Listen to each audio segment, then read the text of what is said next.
오직 주님밖에 우리의 마음에 만족을 주시는 분, 오직 주님밖에 없습니다. 그 고백을 하면서 오늘의 묵상을 시작합시다.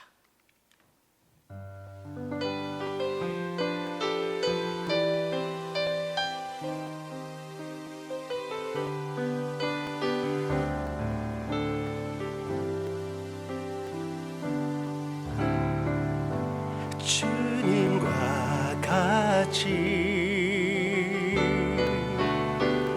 내 마음 만지는 분은 없네. 오랜 세월 찾아 난 알았네. 내겐 주밖에 없네.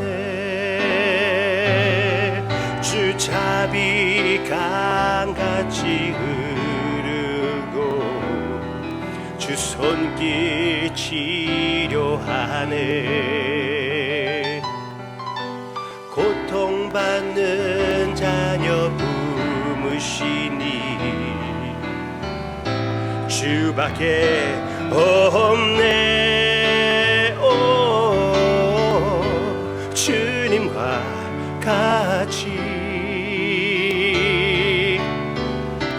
내 마음 만지는 분은 없네. 오랜 세월 찾아 난 알았네. 내겐 주밖에 없네.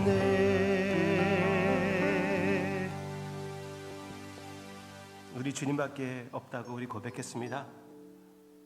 근데 우리는 그렇게 이 사실을 실천하지 못하고 보이는 것을 위하여 살 때가 많았고 보이는 것으로 인하여 마음이 흔들릴 때가 많았습니다. 주님, 이 시간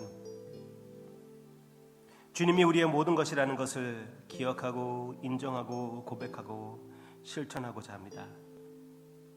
주님의 음성을 들려주시옵소서.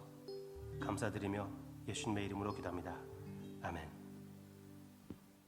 우리는 성경을 볼 때 앞뒤를 맞춰 보면서 읽는 것이 아주 중요합니다.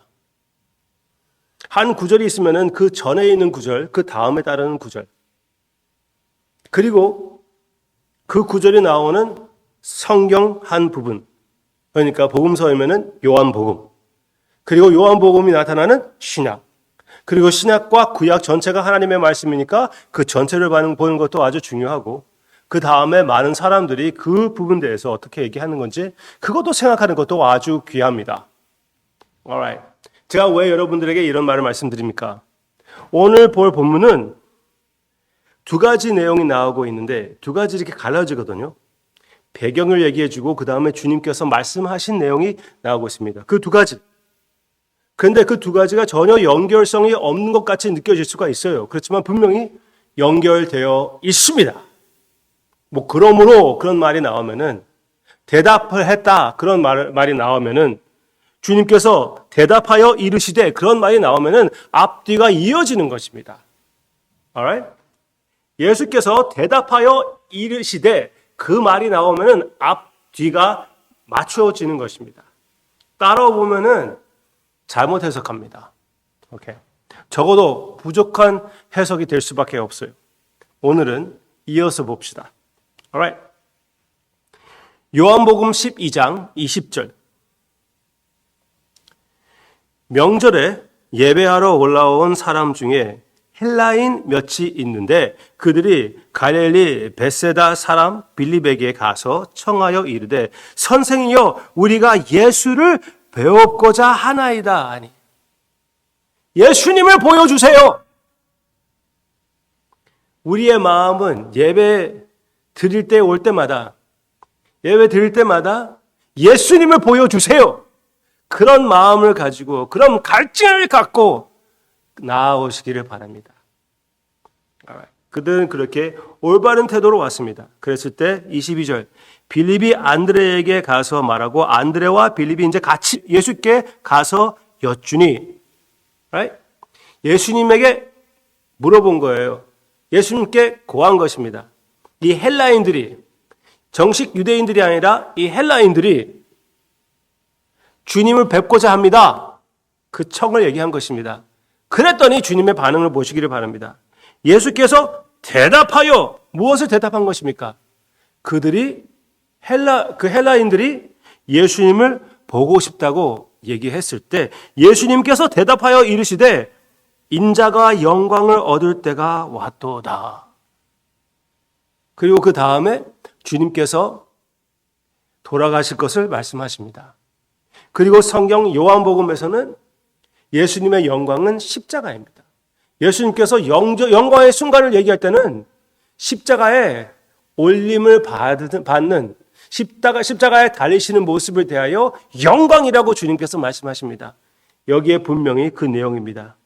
24절 내가 진실로 진실로 너희에게 이르노니 한 알의 밀이 땅에 떨어져 죽지 아니하면 한 알 그대로 있고 죽으면 많은 열매를 맺느니라. 분명히 예수님께서 당신의 죽음 대하여 말씀하시는 것이 아닙니까?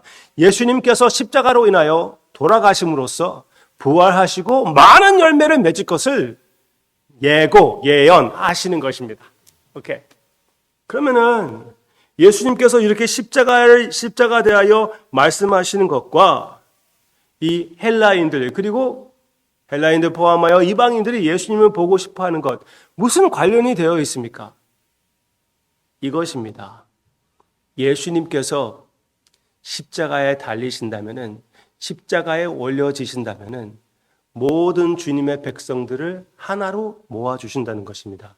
그 가운데 이방인들이 있고 헬라인들이 있다는 것입니다. 그들이 예수를 보게 될 때가 온다는 것입니다.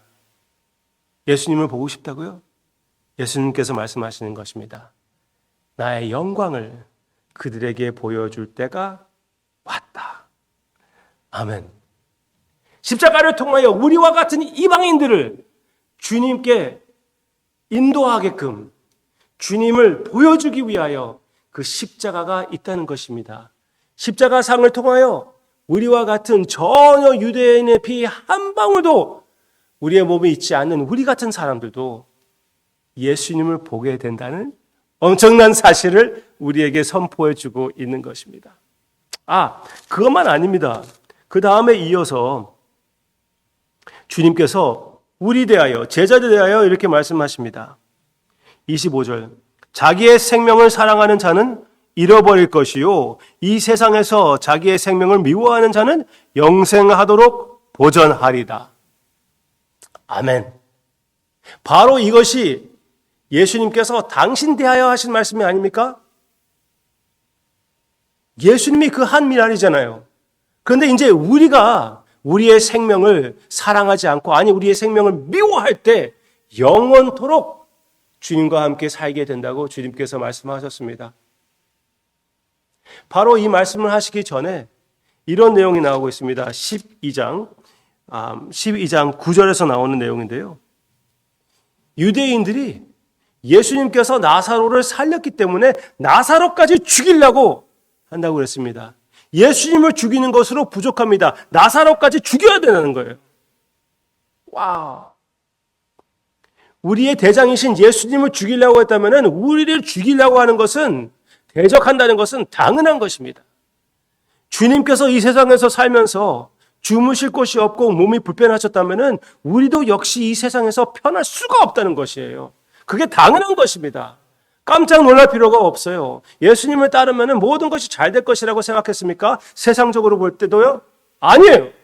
절대로 그렇지 않습니다. 좀 불편한 것을 감수하고 필요한다면 이 생명까지 내어줄 각오를 하고 이미 나는 십자가에 못 박혔다는 것을 인정하며 매일마다 부활의 삶을 살게 되고 열매 맺는 삶이 여러분들의 삶에 나타나는 하나님의 역사가 있을 것이라고 확실히 믿습니다. 그리고 우리는 이미 체험하고 있습니다.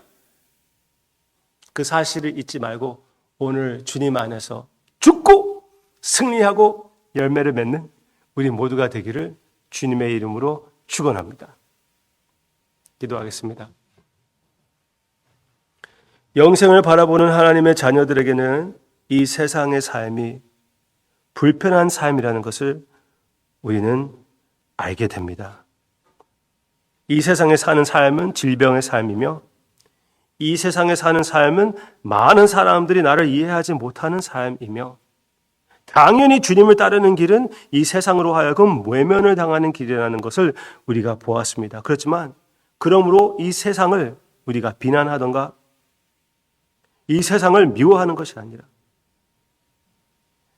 주님을 위하여 이 세상 위하여 이 생명을 바쳐 하나님께 영광을 돌리며 열매를 맺는 우리가 되기를 원합니다. 주님 오늘 허락하세요. 나의 아내, 나의 남편, 나의 자녀, 나의 부모, 나의 친구들을 위하여 이 육신을 내려놓고 참으로 주님의 모습이 사랑하는 성도님들의 삶에 나타나며 예수 그리스도의 향기가 그리고 예수 그리스도의 열매가 우리의 삶에 많이 펼쳐 나아가게끔 성령님께서 역사해 주실 것을 확실히 믿습니다. 예수님의 이름으로 기도합니다. 아멘.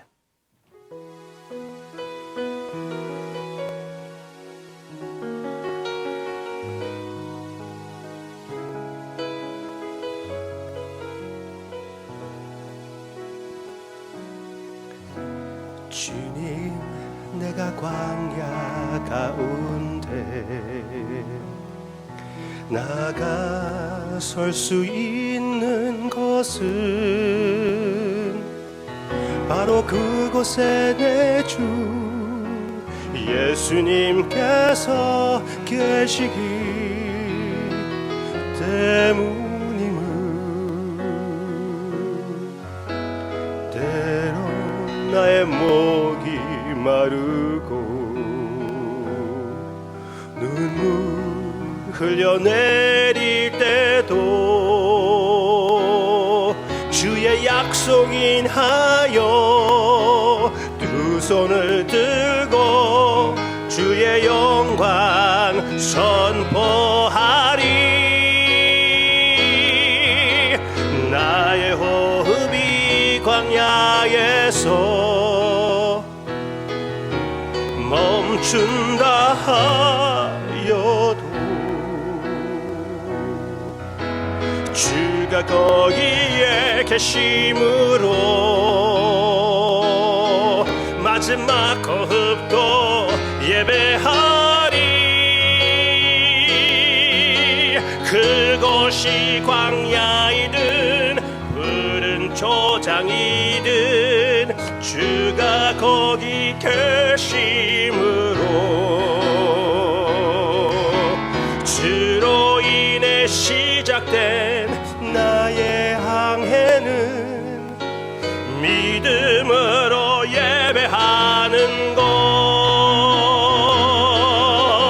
나의 호흡이 광야에서 멈춘다 하여도 주가 거기에 계심으로 마지막 호흡도 예배하리. 그곳이 광야이든 푸른 초장이든 주가 거기 계심으로 주로 인해 시작된 나의 향해는 믿음으로 예배하는 것. 다시 한번 고백합니다. 그곳이 광야이든 그곳이 광야이든 푸른 초장이든 주가 거기 계심으로 아멘. 주로 인해 시작된 나의 향해는